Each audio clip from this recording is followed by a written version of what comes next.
Hey, thanks for joining us today. Going to try to give you guys something interesting, something educational, maybe a little entertaining. We'll see.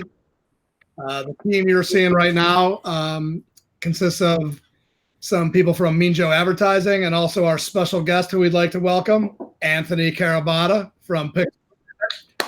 Hello, thank you. I'm honored to be your guinea pig on this show. So before we get started, we want to thank anybody who sent questions in. Excuse me. If you do have any questions, just drop them in the chat below. We'll answer them as we see them, unless they're inappropriate, or maybe because they are inappropriate. If you don't mind, just give us a quick hey in the chat so we can say hi back. And again, thanks for being here. So to start, let's go around and see what everybody is drinking for happy hour tonight. Let's start with our guests first. Anthony Carabotta, what are you having tonight?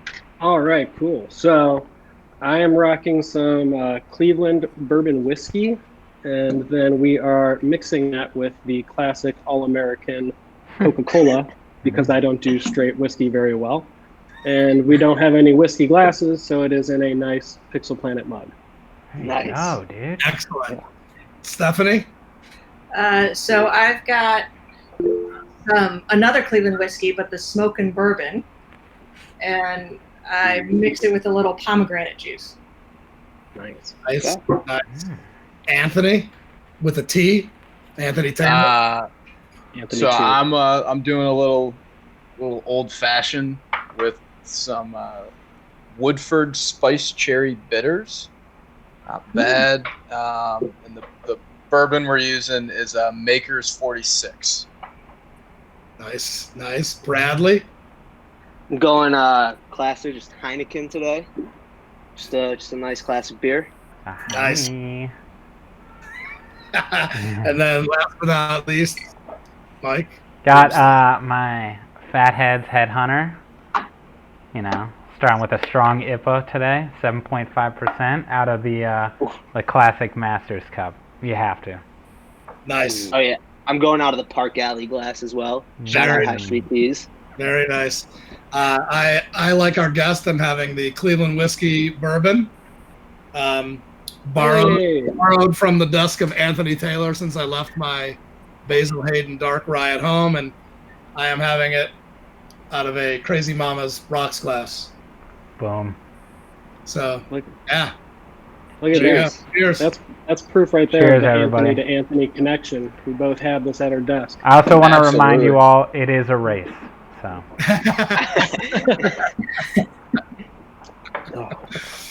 Nice. All right, so got that all out of the way. Let's get started. I know we have some questions. Somebody have them in front of them that wants to fire off the first. So I think we need to get started here. Anthony, we gave you a little intro, but if you could just take a couple minutes here, let us know who you are, what you do, what is Pixel Planet. Let's hear it. Yeah, so I'm Anthony Carabotta. I'm the co-founder of Pixel Planet Studios, and we are one of the top video production and post-production companies in Cleveland, Ohio. We have an incredibly talented team of multidisciplinary artists that really span the entire pipeline of making a video, from the idea to the casting, to the script writing, to the shooting, to the editing, all the way through VFX, color correction, and station upload at the end of the day.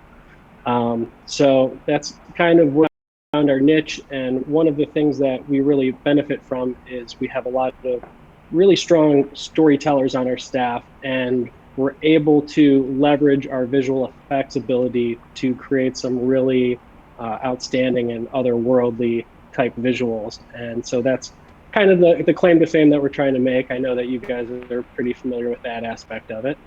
But yeah, that's Pixel Planet. And I guess I'll throw this in. If you're watching this and you are an advertising agency like Mean Joe Advertising, or you are a business owner, when you are thinking about video production, when you're thinking about needing videos, whether it's for the internet, for social media, or for TV, or maybe a major motion film, you should definitely give Anthony and the guys at Pixel Planet a call. Why, thank you, Todd.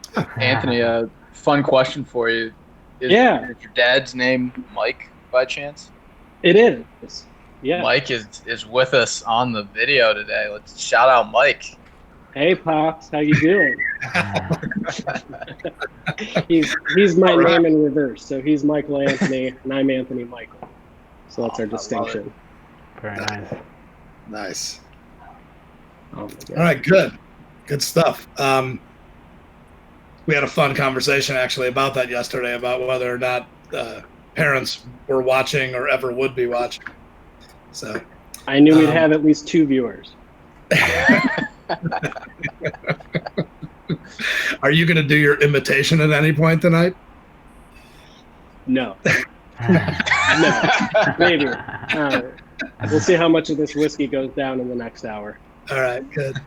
All right, so I have the questions up now. Do you want me to start with the questions here? Does anyone have a favorite they want to start with? I mean, I have the questions too. I can ask them. I feel like the question that would start this off perfectly would be, talk about your first project that you did, like starting your own production business. Oh, you want to go way back? I want to go to the beginning. Okay, hop in the time machine with me, and we'll take it back. So, do you just want like from commercial, or do you just want like how I got into this in the first place? Yeah, how you got into this in the first place. Okay. So it starts when I was about 8. I don't know. Memory's fallible, so we'll say 8. And we were at a flea market with my family. Shout out to 2 of our viewers. And there was an old rinky-dink VHS-C camcorder there. And I wanted it so badly. I don't know what was driving my desire for it. But finally they broke down and they got it for me. It was like $20. And that was kind of the first time where I was able to actually capture, moving images. And I would just make dumb little, the little Army Men videos and stuff that everyone kind of starts with. And so that was kind of the catalyst for my interest. And then I was really into like extreme sports, and rocket power was really big when we were growing up. I know at least 3 of you get that. So like I loved the cool skate videos. Everyone was trying to shred and capture it and make it look cool. So that stuff just kind of fueled it. And then it really became an outlet for my friends and I through high school, where we would just make films, a lot of Star Wars films. We were fortunate enough to have, which I don't think a lot of schools have anymore, a video production class taught by Robin Shelley. And so for 3 periods out of the day, they just let me roam the halls with a camcorder. I could do whatever I want. There was no rules at that time. You could pretend to make explosions and do pretty much anything your imagination would let you do. And the crazy part was we were also responsible for making commercials for the different school events like prom and after prom and this and that. So we kind of got to dabble in that pretty early. And then I went to college, and I actually ended up at Miami University with a degree in zoology and English, which has little to nothing to do with what I've ultimately landed in. But during that time, I still kind of continued to grow. I kept interest in it as a hobby, and I definitely saw an avenue to kind of transform that into a career. And so while I was actually finishing up school, the first video that I ever did, this is my long-winded way of getting back to your initial question. So there's a company called ODW Logistics down in Hamilton, Ohio. And shout out to Frank Guggenberg if you're watching. And it was kind of a situation where I had no portfolio. There was no reason for them to trust me at all, minus the fact that Frank was kind of the inside man, kind of pushing for me. And I gave them kind of the classic good, better, best situation. And I really put everything I had into the best. And they said, yeah, let's do it. And so that was really the catalyst for my entire career to this point. And so it was really cool. It had a lot of visual effects in it. It had miniatures.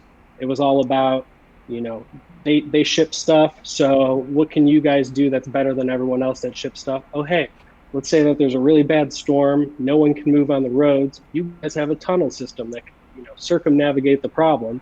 And so we kind of showed a visual metaphor for, what we hope that their customers would think that they embodied. And it was really cool, up winning an award. It was really fun to work on, and we learned a ton. And then at that point, I had a portfolio.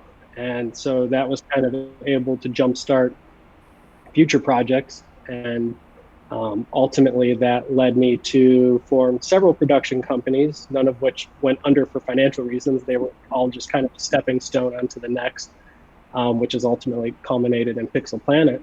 And so I think it was 2015, 2016, right around when Star Wars The Force Awakens was coming out.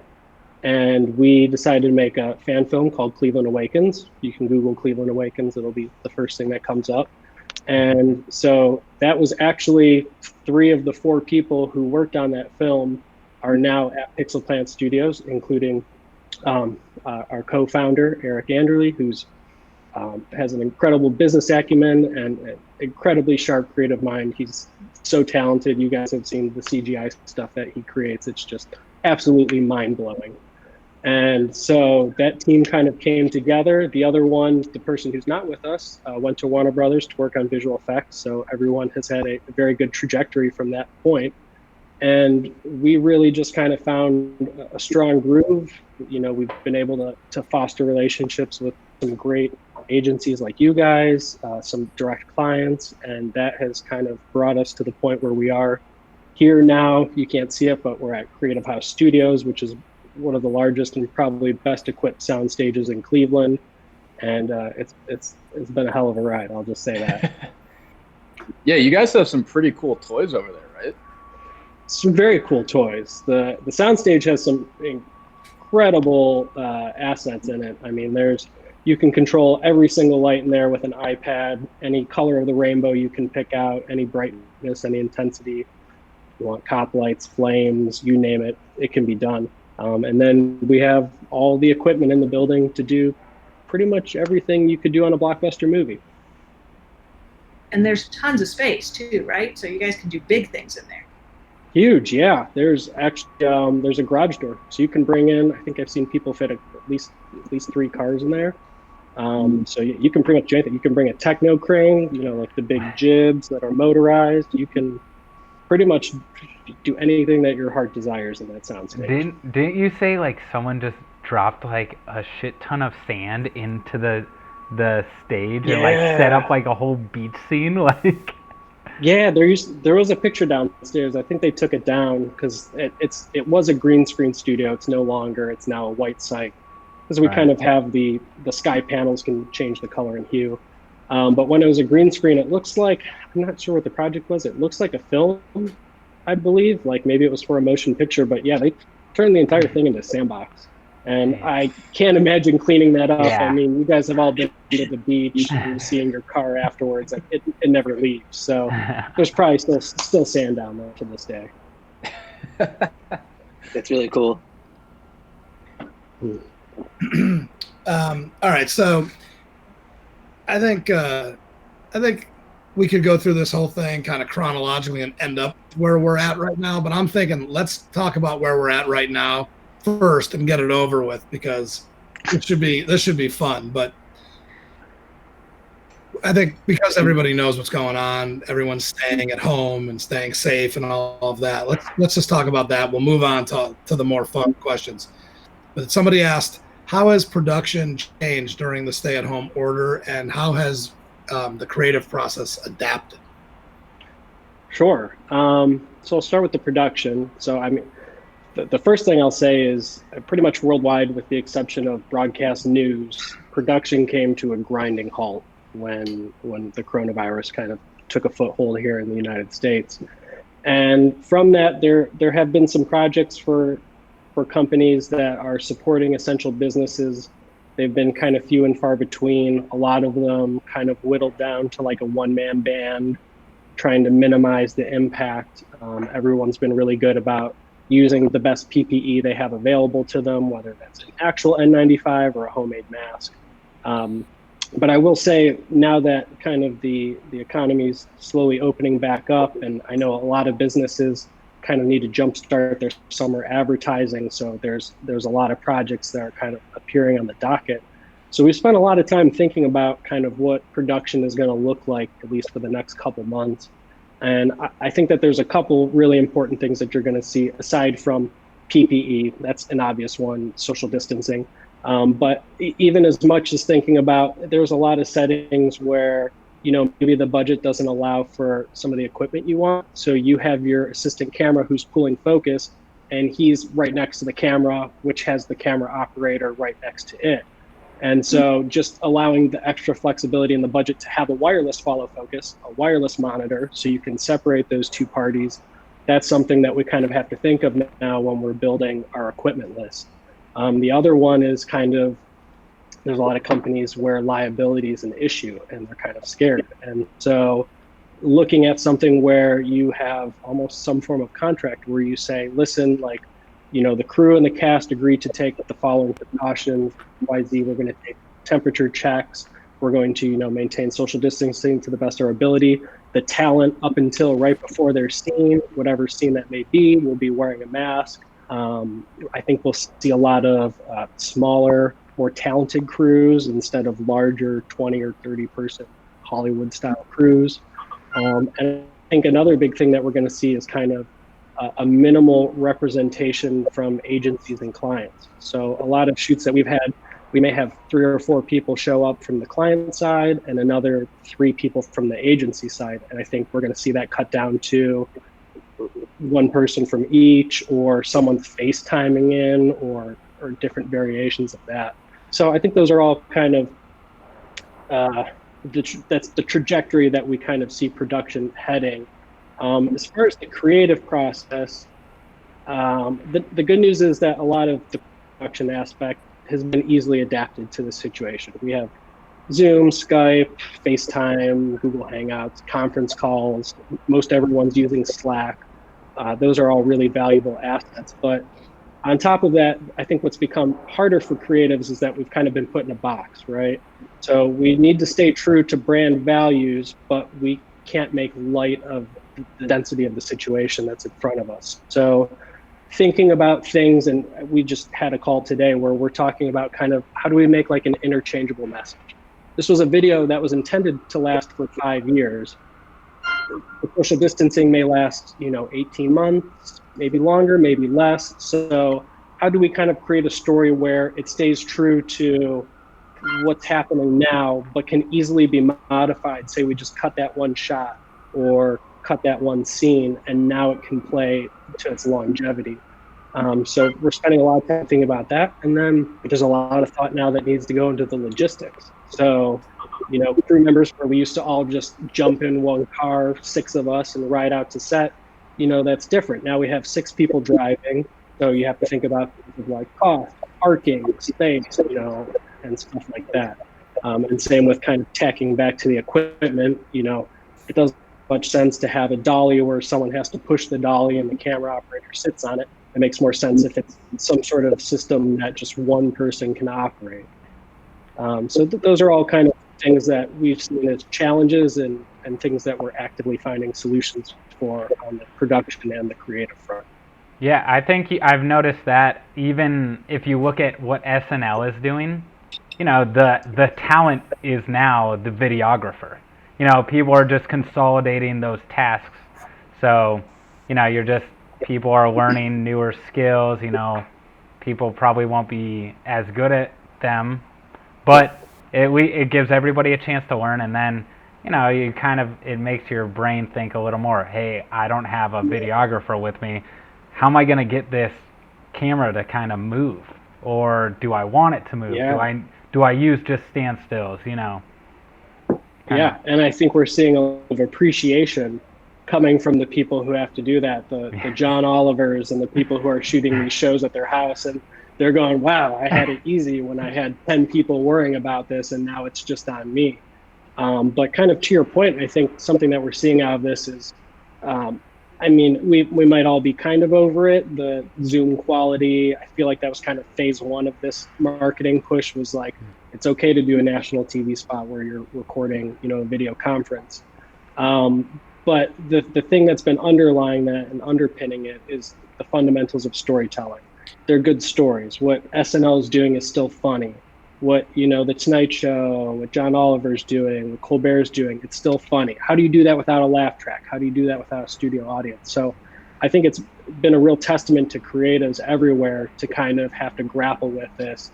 And it's also, it's difficult to do comedy in general when you're in the middle of a pandemic. You know what I mean? That's not it. I know, Mike, you're a huge comedy fan, so I'm sure you've been scouring the internet for this stuff, but it's not an easy thing to do. No, and we were actually talking about it last episode, but, just like people using that awkward silence because you don't have that audience. So it's just learning, all right, now I have this new thing, this new bar. Hi, person.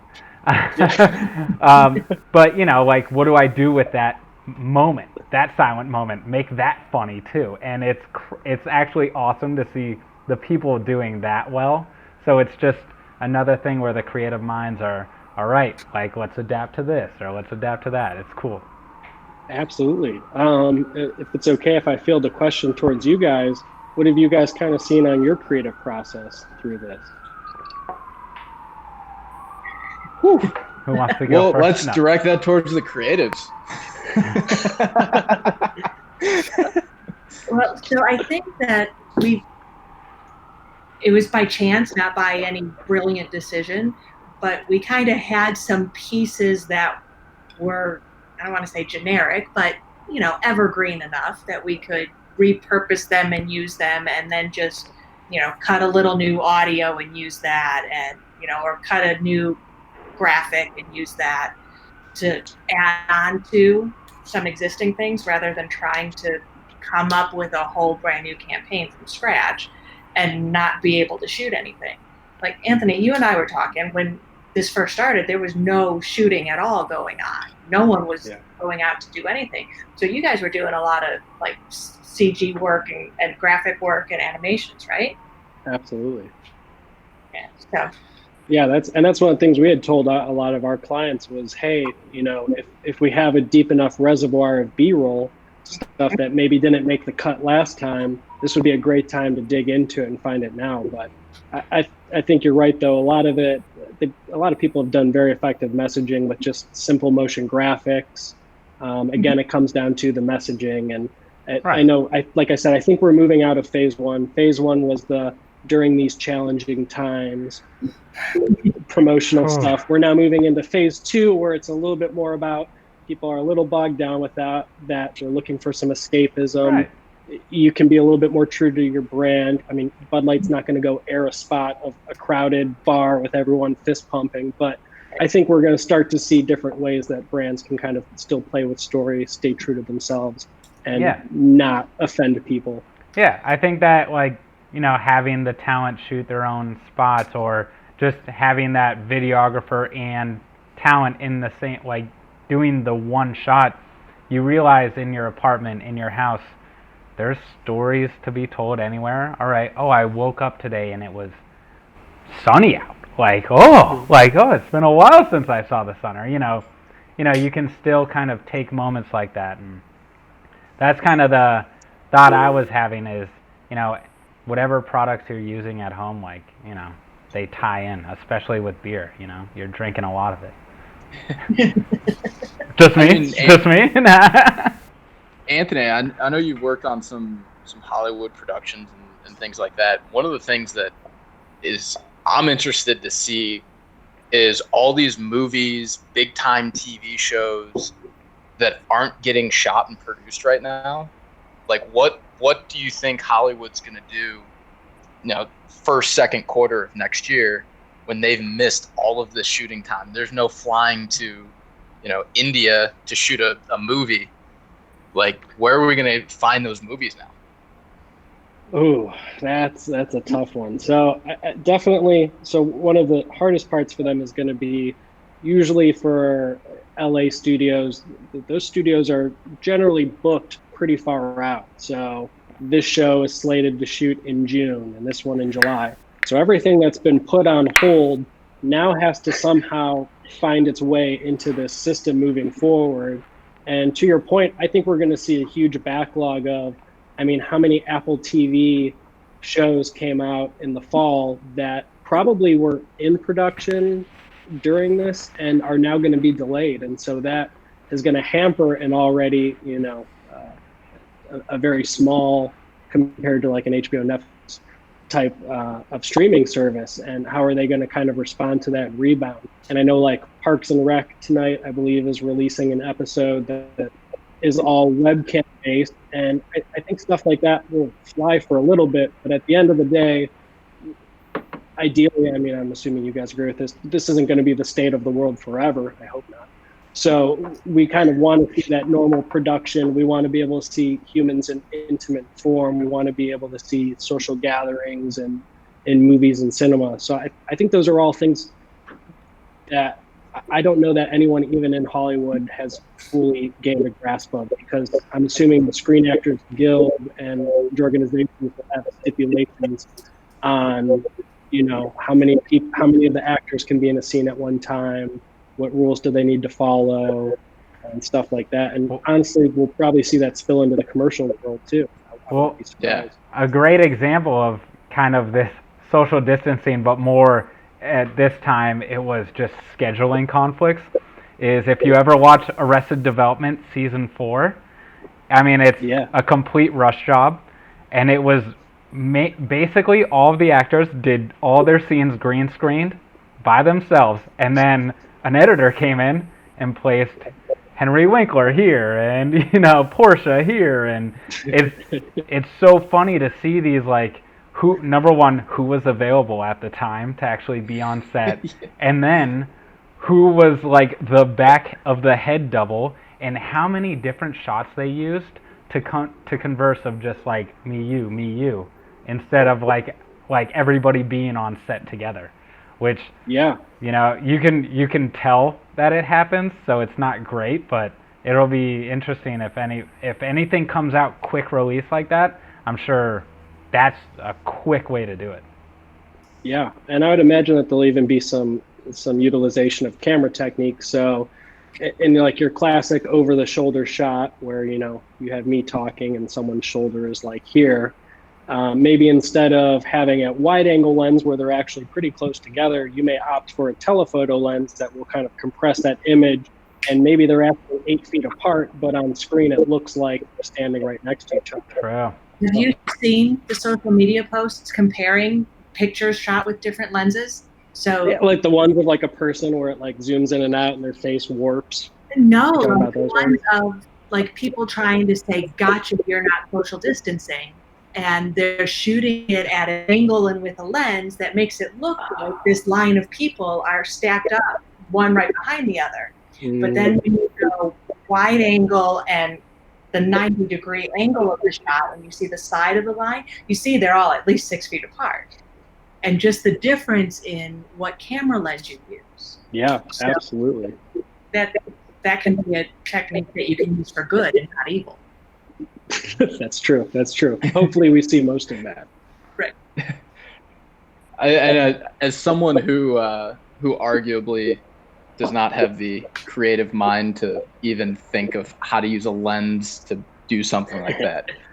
Like, I'm always amazed. The meetings where we're sitting down with a client and Mike and Stephanie are there, and the client starts talking about whatever their idea is.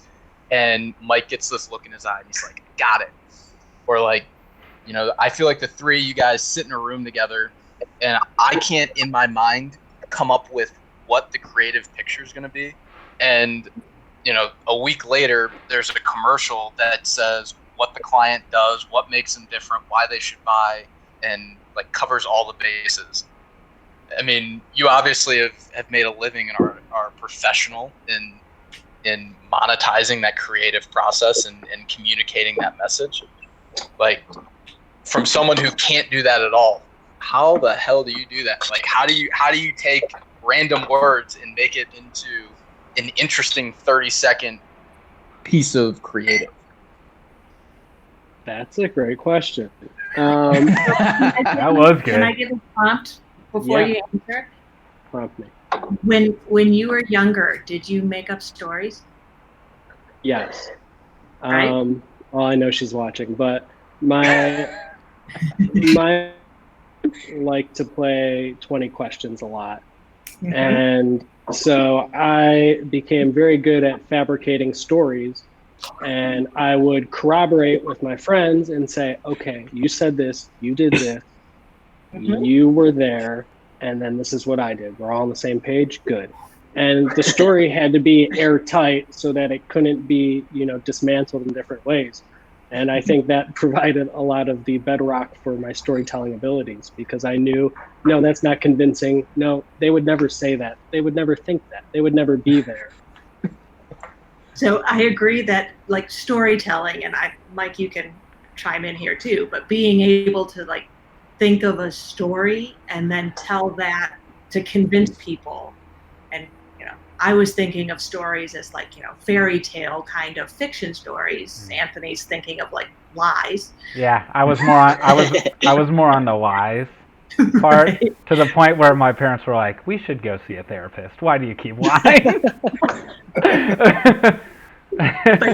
But And I any was like, "I creative don't." advertising is a story, and you're trying to take the viewer, the potential customer, along with you on this story, right? Absolutely. Absolutely. And I think there are fundamentals to storytelling, and there are absolutely things that can be learned, but I think that some people just have an inherent ability to do it. And there are a lot of people that I know who are amazing storytellers who aren't in our industry whatsoever.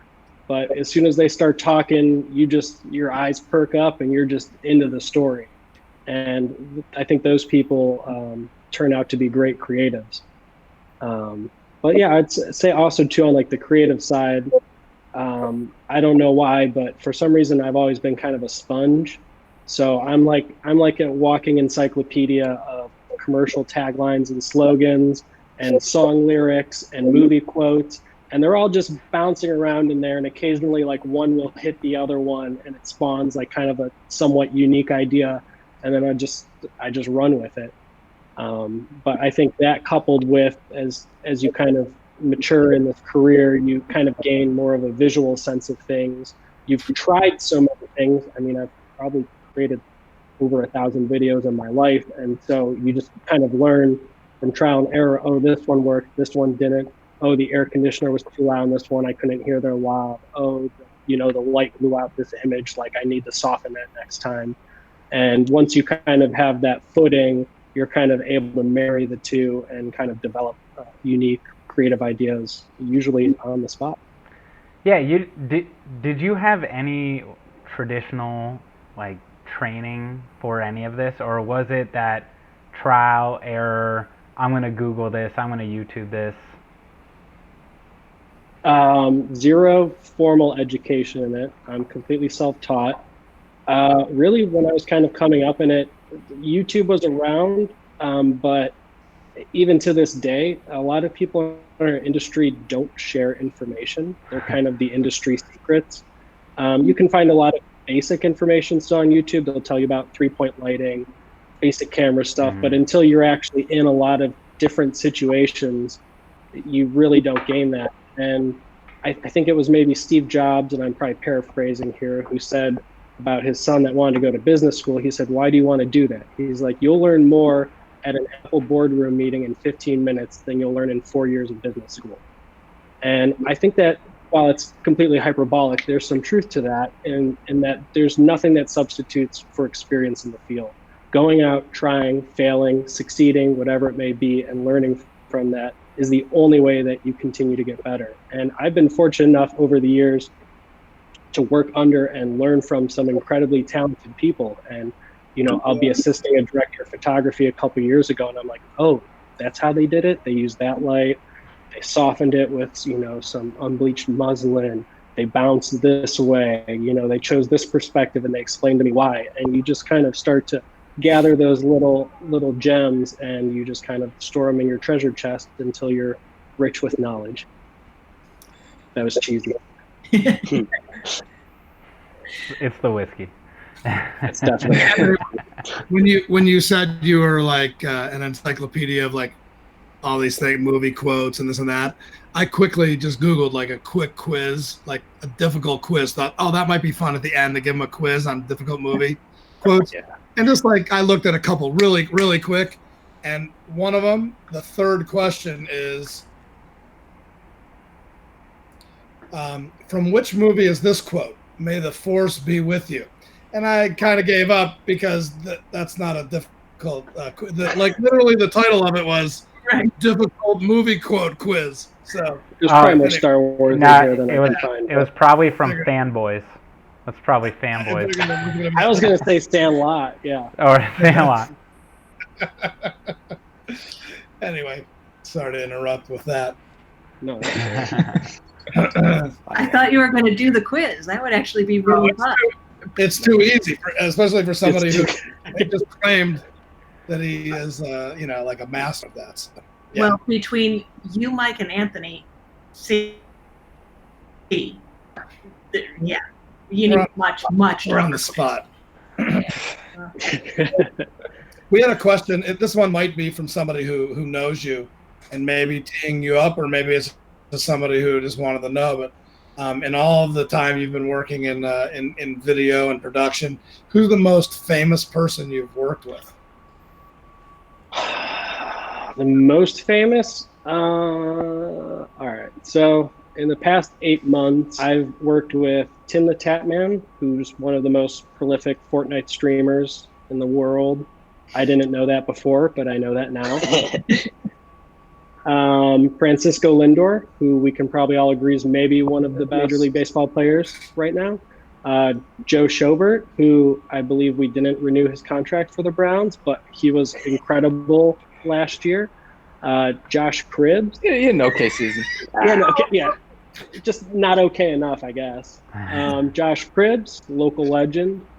Colin Sexton, the young bull coming up on the Cavs. And then you guys know this because I see it over Todd's shoulder, Chris Spielman, the Ohio State legend. I don't, you guys, I guess, would have to help me out on who's technically the most famous. I would say maybe Francisco Lindor. I'd agree. He might be the most famous. I will say, actually, they were all absolutely fantastic to work with. I don't have any horror stories of working with celebrities, but I will say Josh Cribbs is one of the coolest people I have ever met. Like, he just radiates this cool factor. He's super nice, super talkative. He's very creative, very spontaneous, and he brings so much energy to the set. It was just a pleasure working with him.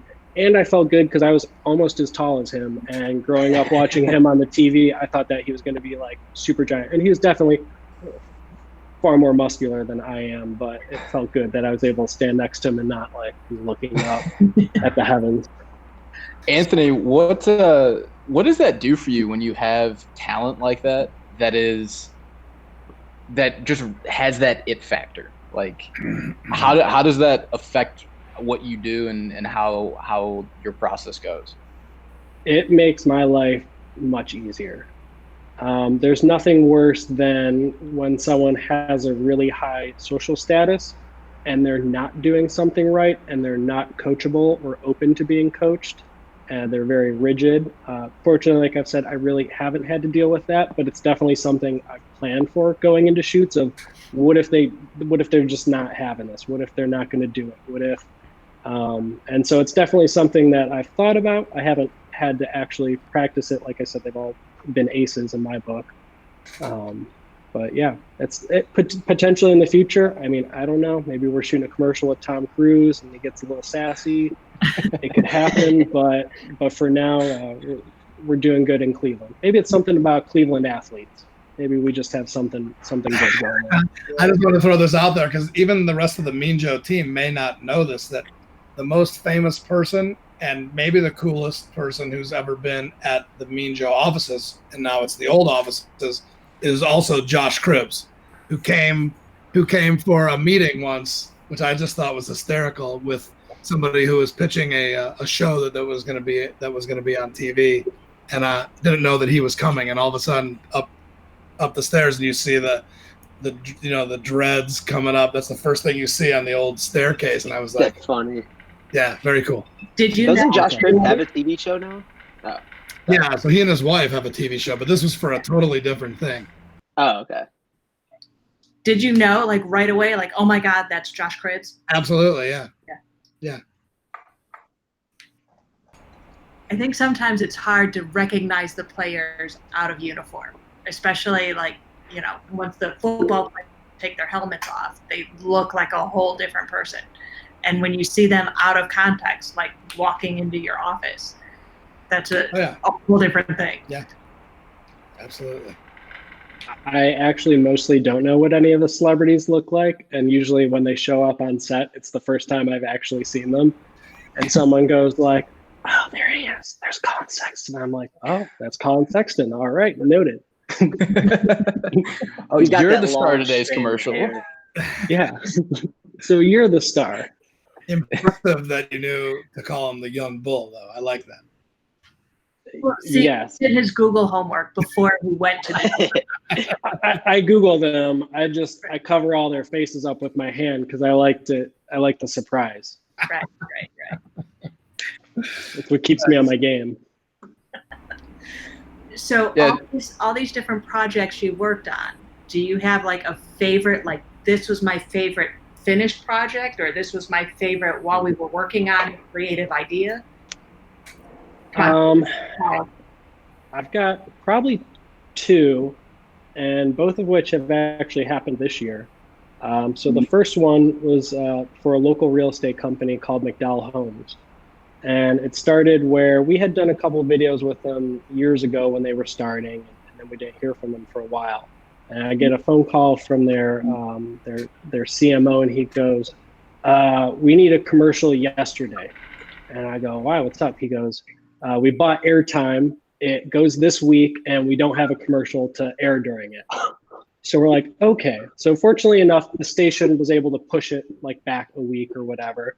And so we went from that phone call to, I think it was a day or two later, we're at their office and we're having a creative meeting. They kind of had a rough kind of idea. They knew that they kind of wanted like this superhero theme, and we kind of developed into this idea of super results from super realtors and kind of ran with that. But from there, we were shooting 3 or 4 days later, and then we had to move straight into post-production, which the entire 30-second spot is 13 shots.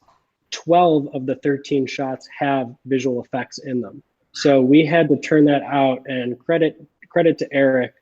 It might have taken like 3 days to knock all of them out, maybe even less. But they turned out incredible. And it's definitely something that, considering we did it in a 10-day span of time, I was most proud of, because we even went into, from kind of coming up with the concept and scripting it, we actually built like a pre-visualization. So very crude, just pulling Google images, laying them in a timeline and saying, okay, this thing has to land at 30 seconds and we need to make a 15-second cut down. How do we preserve this story? How much time do we have for this line? How's this visual effect going to play? Where's this location going to be? And not only did we deliver the entire video in time, we finished the shoot day ahead of schedule, which, considering we had a 4-person crew, was pretty crazy. And then the craziest part of it was they wanted to use their own realtors instead of actors. So we added in another variable of uncertainty. Like, I've never met any of them. I don't know how well they're going to perform when we get there. And we definitely had some extended takes before we got what we were looking for, but everyone performed really admirably. And that's something I can send you guys a link for if you want. We have a really great behind the scenes video of how we did the visual effects. It's super fun and interesting. So I'd say that's probably one of them. And then the other one is one that we just wrapped up for Lincoln Electric. So it's their all new Power MIG 360 MP. I could recite the facts of it in my sleep. And it was kind of cool because we do a lot of industrial kind of stuff. We're very good at it, especially because our industrial CGI stuff, like for PB Blaster and Lubrizol and stuff, just looks incredible. And so it was a challenge for us because we know that welders kind of span a really large age group.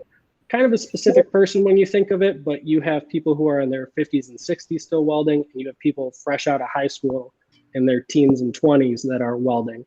So we kind of thought about the visual style, and we wanted to create kind of this old school backbone to it, where we have, classic cuts, we have panning zoom shots, and then we really wanted to infuse it with modern technology. So we had motion control movements where we have, the same shot repeated, and we have actors flipping in and out with different welding situations. And then we also did some like light synchronization with some, they're called Titan tubes. And we were able to kind of play with that to music cues and then added in some visual effects. So it was really fun to kind of play with those ideas. It's really cool to hear you talk about like how your shots and your plan for the commercial is determined by the target customer.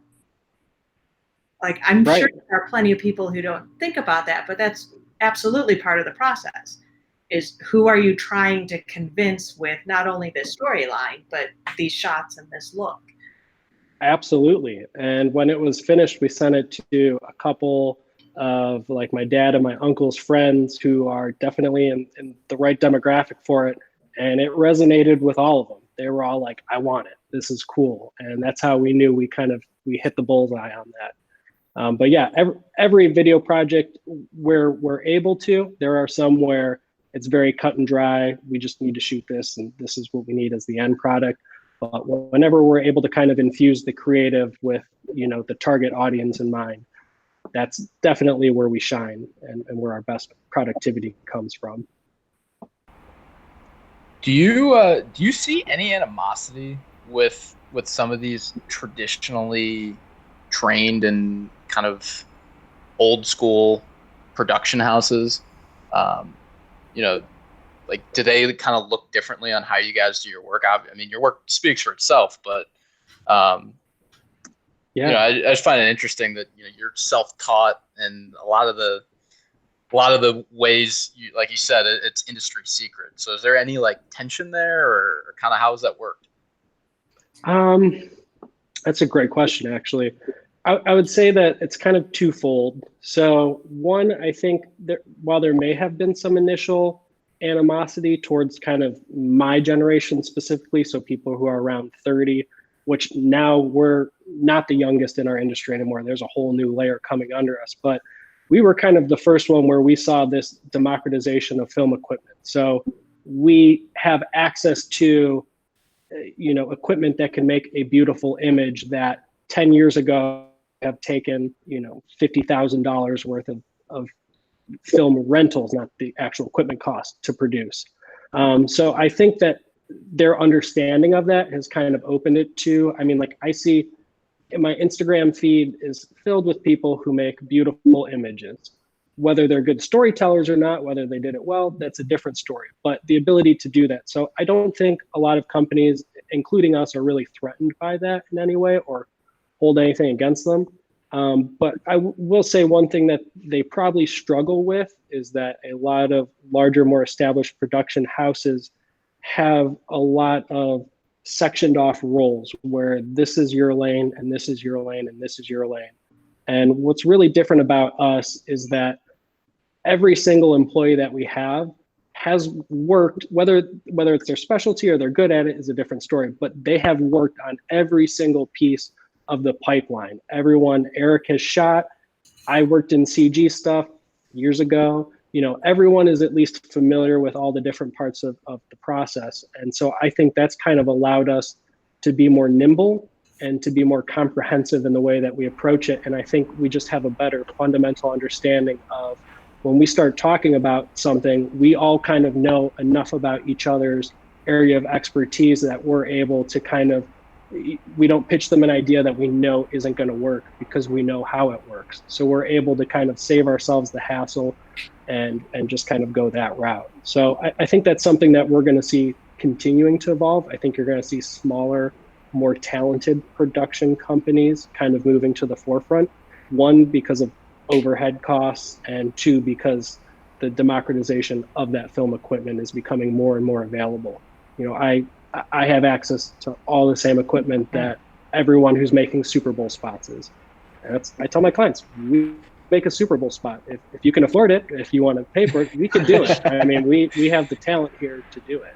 No, it's funny that you bring that up because I've met with a couple of those companies that are like, hey, we've got an editor, we've got a videographer, we've got an audio producer, we've got whatever, the motion graphics designer. So you're gonna be the writer. So the story's gonna be sent to you, and then you'll write it. So I feel like that separates you from the entire story, where you're just doing that one thing. You're not able to kind of just dive into it and really sink into the story and understand it and kind of be more a part of it and more attached to it. Absolutely. And to your point, like, you become more distant from the more years you spend away from those different parts of the process, the less familiar you are with them when you need to recall those skills. Exactly. And so I don't think it does. I mean, it's the same thing where a lot of companies, and this, I feel like, kind of bounces back in waves. So we call it the staff DP. So a lot of companies will have usually a videographer on staff. Mostly they handle the smaller things. But you typically don't see a lot of hyper talented people stay in those. Maybe Google or Apple has them, but people who are really proficient at their craft crave different challenges. And when you just represent one company for 10 years, you have the exact same challenge every single day, and it kind of becomes mundane. And so that's the reason why I think companies like you guys and us are so successful, is because we work with a myriad of different types of industries. And so we have experience of, hey, this works really well in industrial and this worked great in medical. I think if we combine them, we could transport it into something that works for retail. And so I think that's kind of what keeps people fresh. Yeah, I mean, I love hearing that, and I feel like I'm always amazed at the parallels between industries. Like, you get so caught up in whatever you do, but that's I feel like that's exactly what we experience. And anybody shake your head yes, no, if you disagree or agree. Like, on our end, that democratization, that feeling of everybody kind of wears a different hat. So, I mean, by no means should I go down to the other end of the hall and do creative work, but I know not to just dump a ton of stuff on their desk, because like that takes you guys a ton of time, and there's a lot of investment that goes into it. So yeah, you at least know going into it, hey, I want them to make a graphic for this, but I understand that it's going to take you 6 hours to do it. You at least have that understanding of the process to go into it with. You also, over the last couple years, have realized that, here's how I need to ask for what I want. And then because you're starting to understand how things work, so you are getting more integrated, and then it makes it easier for all of us to work together as a team when we each have a little understanding of what everyone else does. And I think, Anthony, that's exactly what you were saying about your team, right? Oh yeah, absolutely.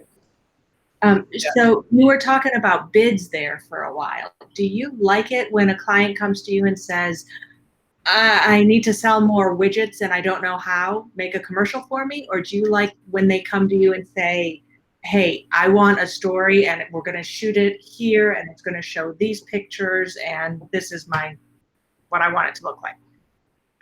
How do you? Yeah, I mean, I'm pretty open, and kind of the position we're in, we have to be flexible to everyone. So I'd say the inbound ideas come from one of three places. It's either going to be a direct client idea, kind of like what you were talking about, the photos and stuff. It'll be an internal creative idea, something that we're asked to develop, or it'll come from a third party like you guys, an agency that's developed the creative. So I'm really okay working with any of them. I mean, I will, because they're paying me, give my creative input on, I think this would play better than this. I think if you spend the extra $300 on this piece of gear, you're going to get something that looks 20% better. And, I'm willing to go to bat for, if I think it's in the best interest of them, presenting that idea to them in a good way. But I mean, as far as like bidding and projects go, I mean, I always try and keep the creative process as open as possible. I want to pitch rocket ships and people flying on jetpacks and drinking moon juice at the space bar. And then when we get to budget, we'll scale it back. We'll bring it back to reality. We'll kind of figure out the practicality of it. Maybe we'll think of some trick shots. Well, we can't do that, but what if we do this? Serves the same purpose for the story, but we can actually do it on time and on budget. So I like to keep things open and then scale back as the process kind of moves forward. All right. Well, we gotta start wrapping it up. So Anthony, we're gonna, as our first guest, we're gonna start a tradition here by saying, where can we find you? How should people be reaching out to you if they're interested in learning more about Pixelplan and what you guys do? Yeah, give your plugs, dude. Come on, plug it up. Yeah, plug the brand, absolutely. like and follow, subscribe. Absolutely. So you can find us at our website's probably the best place to see everything in all one place. So it's pixel-planet-studios.com. We're not a big fan of the dashes either, but that's a long-standing different story. You can also find us on Instagram. I believe you just type in Pixel Plant Studios. We're the first one that comes up. And if you want to personally email me, it's just anthony@pixel-planet-studios.com. And I'd be happy to talk anything and everything related to video, marketing, and beyond. Hell yeah. Anthony, one of our partners always finishes our meetings by saying, what should I be asking you right now? And so just before we finish up, what should we be asking you right now? Is there anything that you wish that we would have asked that you could have given a little answer to? That's a good question. Maybe something about, I guess, kind of the origins of the creative process, kind of habits and stuff that may be helpful, but I don't want to digress longer than our time will allow. 30 seconds, go. No, I'm just kidding. 30 seconds. Okay. Talk a little bit about it. It's okay. I believe in this wholeheartedly. So a lot of people ask, like, where does creativity come from? Good artists borrow, great artists steal. It's the adage. And you should absolutely be trying to mimic and mirror the best of the best. Because one, at the end of the day, when you try and steal that, it's going to be a completely new and unique piece. You're going to have a different location, different lights, different talent, different execution. So always be trying to emulate the best. It's something that we do internally here. We pass around commercials constantly, just looking over them. How did they do this? How would we do this if we could do it? How would we do it better? And those are all good things to ask. And then as far as a personal creative thing, I think the best ideas come right before you go to sleep. So it was Salvador Dali talks about this a lot, where like his wild dreams came from with the melting clocks and the tigers. And when you're going to sleep, you're experiencing a form of meditation where your heart rate and everything is changing. You have sensory deprivation, and you have this sense of peace where for the next 8 to 10 hours, you have nothing to do. There's nothing on your docket but to sleep. And so when you have an idea, when you're about to fall asleep, don't go to sleep. Don't think you're going to remember it in the morning. Get up and write it. I know I startle my wife all the time where I'll just jolt up and she goes, "What's wrong?" And I just go, "I have an idea." And I just pick up my phone and I write some gibberish down, and then I'll decode it the next day. So if you guys are ever experiencing a writer's block, keep the idea on your mind as you're going to sleep. Write down the idea when you get it, and that's going to get you through all your hard times. What a beautiful way to end it, It man. really is. Yeah. That's great. Yeah. Hell yeah. Let's chug. All right, Well, cheers to that. Hey, Thank you guys. Huddle happy hour. You for guys having me finish on. drink. to I'm Anthony. behind the camera, making other people talk. So it was a pleasure to get to talk to you. All right. Well, Thanks, man. thanks. Appreciate having you. Thanks, you. Anthony. Mike, Take care, guys. That's a wrap. We're off.